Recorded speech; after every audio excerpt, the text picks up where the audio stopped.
the need is overwhelming. And the thing is, like, you hear the numbers and it sounds, oh, like that's so sad, but we hear the specific stories of these children, what their parents have done to them, what kind of conditions they're living in, how long they've been sitting in a DHS office listening to their caseworker call people over and over again.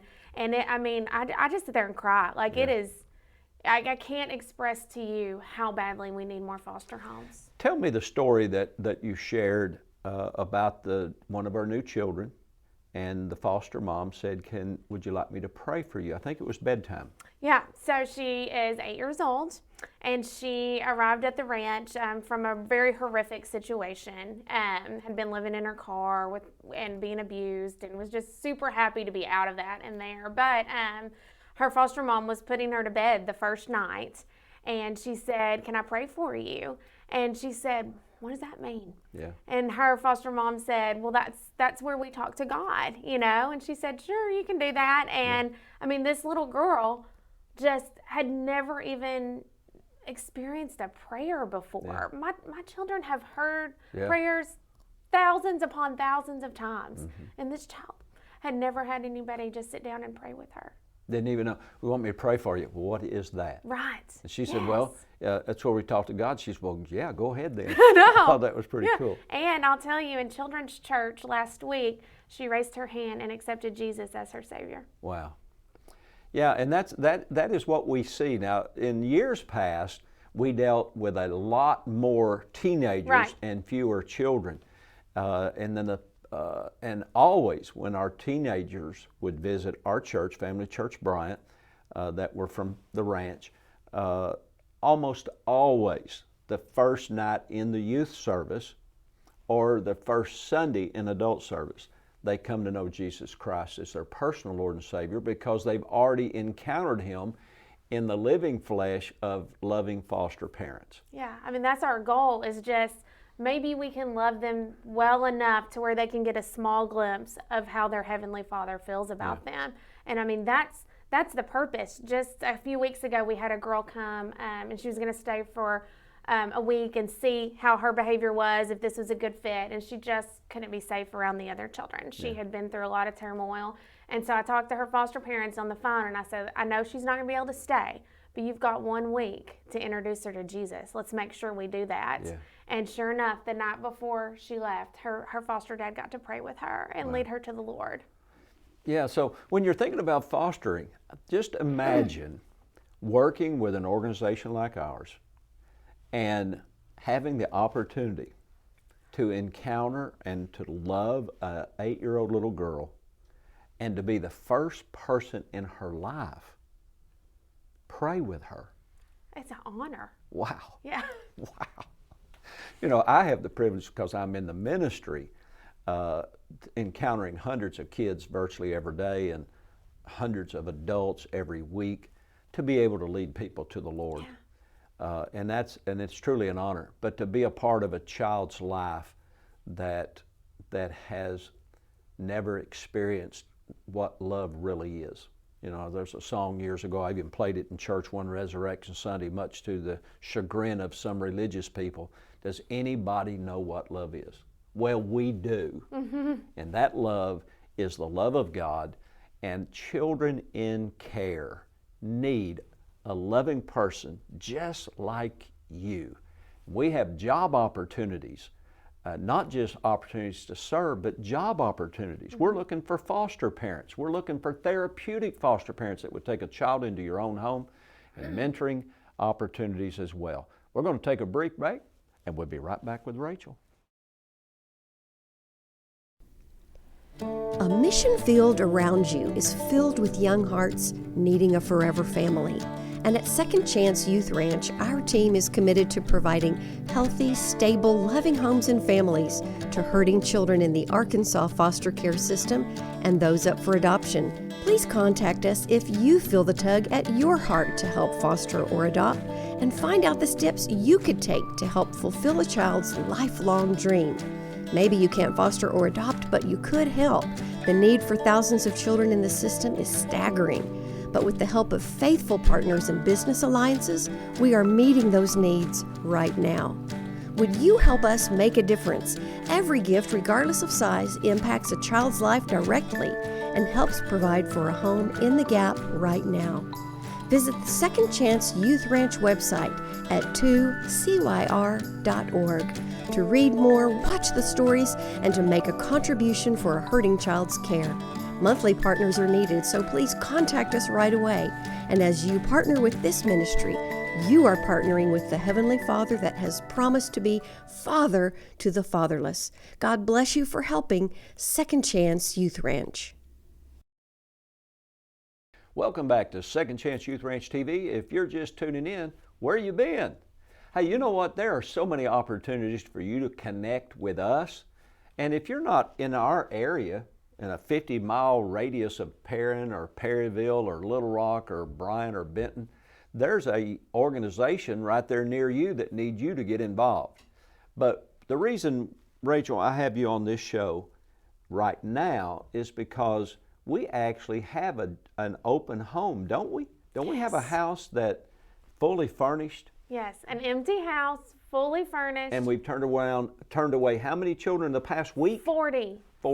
And every time I walk by that empty house, I'm just like, oh, where are my foster parents? Yeah. You know, we need to fill it up. So we have a job opportunity for you. And you, like my mother, and like maybe you, thought over the years, I would really like to foster. But you don't know how, and you don't know how you're going to do it, or how to do it, or what it entails.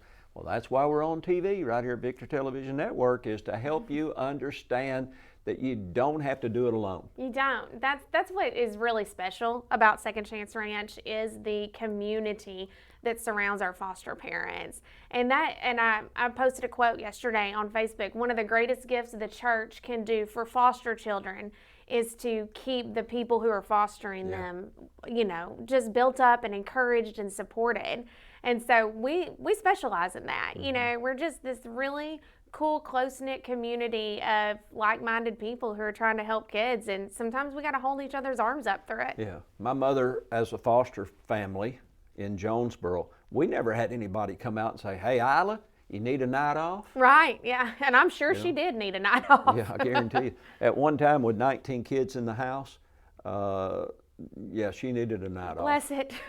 But you know, if you've got 2, 3, 4, 5 kids, you know how busy that is. Yeah. And in our typical foster home, our therapeutic homes may 1 or 2. Right. Our campus home may have as many as 6 foster children, and maybe 1 or 2 of their own children. Exactly. And to have someone just like you that would be willing to go through a little bit of training, get a whole lot of support from Rachel and Billy, and just give them a night off. Oh my goodness. When people huge. ask, what can we do to volunteer? I'm like, babysit, take a kid, you know, and that really helps our parents do this for the long haul. Yeah, now, as I said earlier in the first segment, for years we did primarily teenagers. Right. And a lot of people say, oh, I can't bring a bunch of teenagers into my home or come out to the ranch. I don't know how to deal with teenagers, even though you and Billy were foster parents of 6 or 7 teenage girls when you first got married, and you learned real quick. Quick. And your oldest child right now is 12. 12. So you still haven't had your own teenagers. Right. I'm ready though. I've been practicing.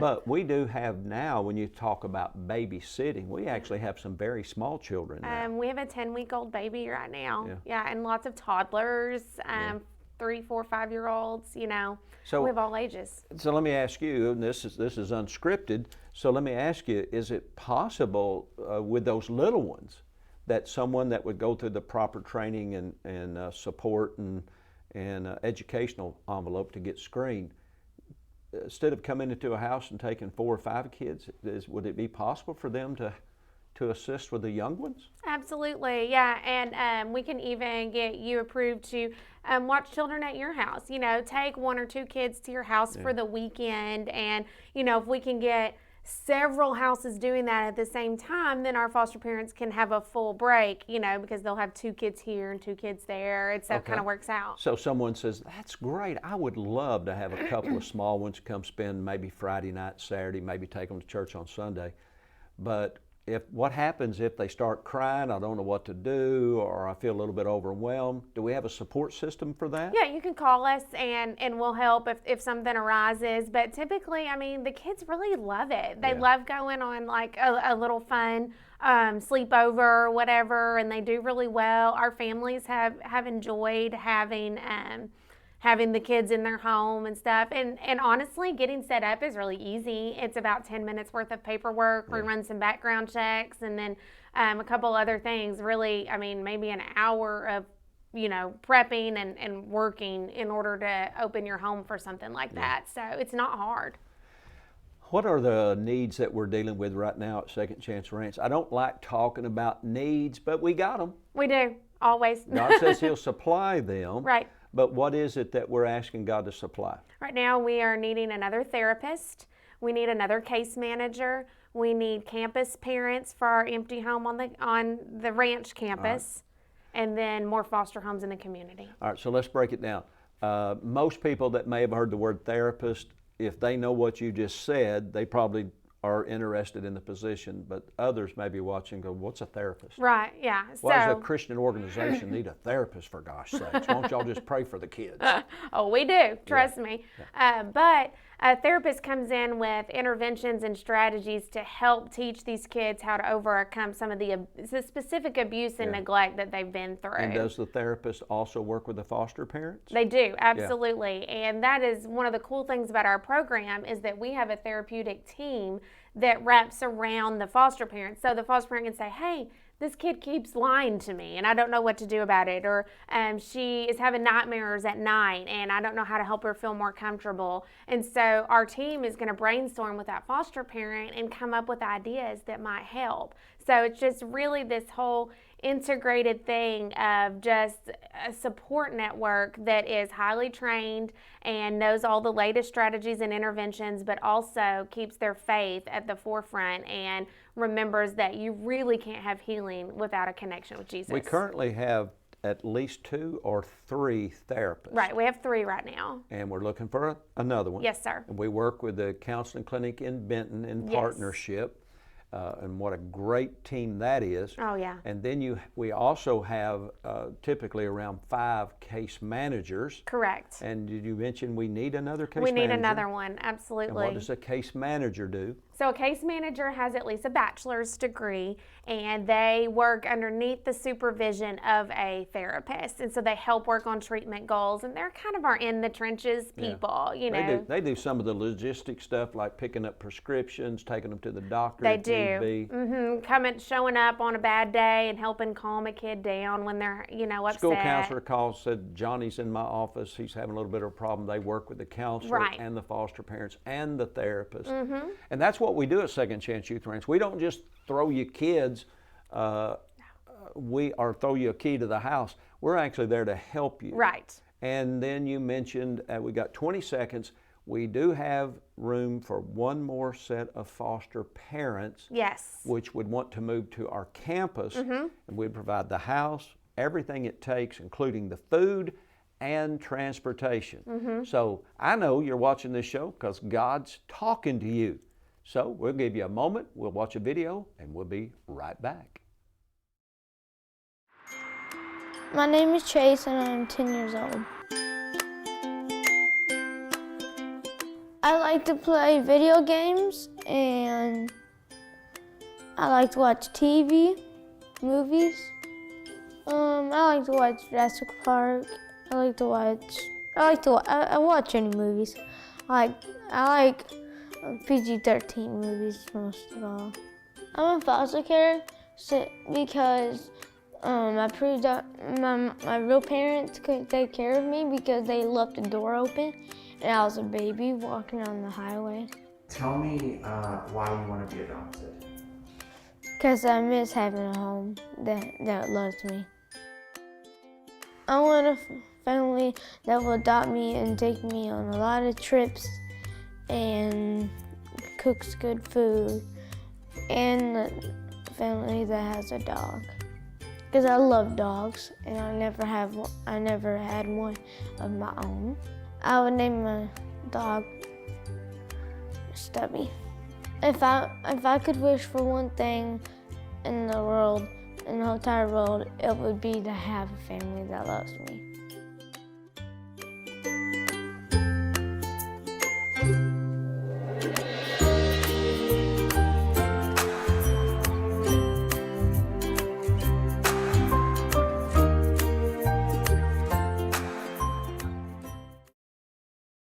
Hey, welcome back to Second Chance Youth Ranch TV. Our clinical director, Rachel Hubbard's with us.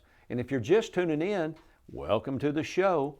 But if you just watched that Project Zero video, what a great job they do working with DCFS and their camera crews and putting together those segments and then allowing us to share those with our viewing audience on Victory Television Network, because it's so powerful to be able to see and hear a child and hear their story and to feel their heart. They need a voice. They deserve to have that voice. There's so much more than just a number. You know, these are real kids with real stories. Yeah, there's about 275, 295 children in waiting for adoptive families. That's not that many. It's really not.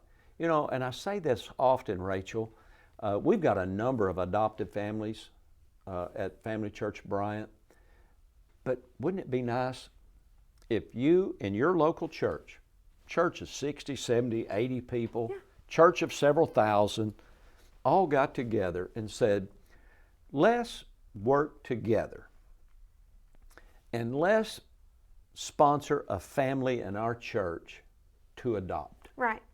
And not just applaud them, but just like our ministry, encourage them, support them, network with them, give them a night off, take them a meal, just one family. If there were, because some of those 275 children in waiting are sibling groups. Right. So it doesn't even take 275 churches or families to adopt the children that are currently waiting for for adoptive families. Right. You say, well, I'm not sure I want to bite that off. Well, then why not work with Second Chance Youth Ranch and maybe just support our foster parents? Exactly right. Yes. It moves our heart when we see a hurting child helped, but our foster parents need support too. They do. That really makes a big difference. They kind of expect it from you, don't they? Oh, yeah, they do.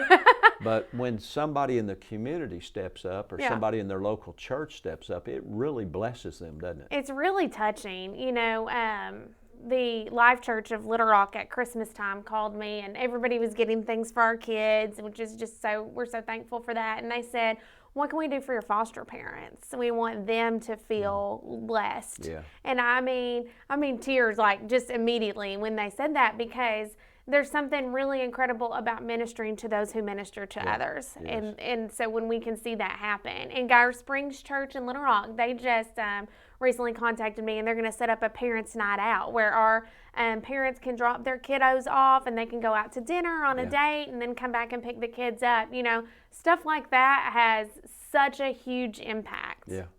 Well, Senator Kim Hammer's Baptist Church in Haskell, a Haskell or Traskwood? Yeah, you know? I don't know the difference, over here but in Saline County, they do stuff for our kids all the time. They do. We went ice skating with them over Christmas break, and Senator Hammer, he'll just call and say, hey, I want to do such and such for your kids, or why don't y'all come out and do this? Just, you know, it's just so sweet to know that you're kind of on somebody's mind, and they're just thinking of ways to bless you, and the Lord sustains us through that.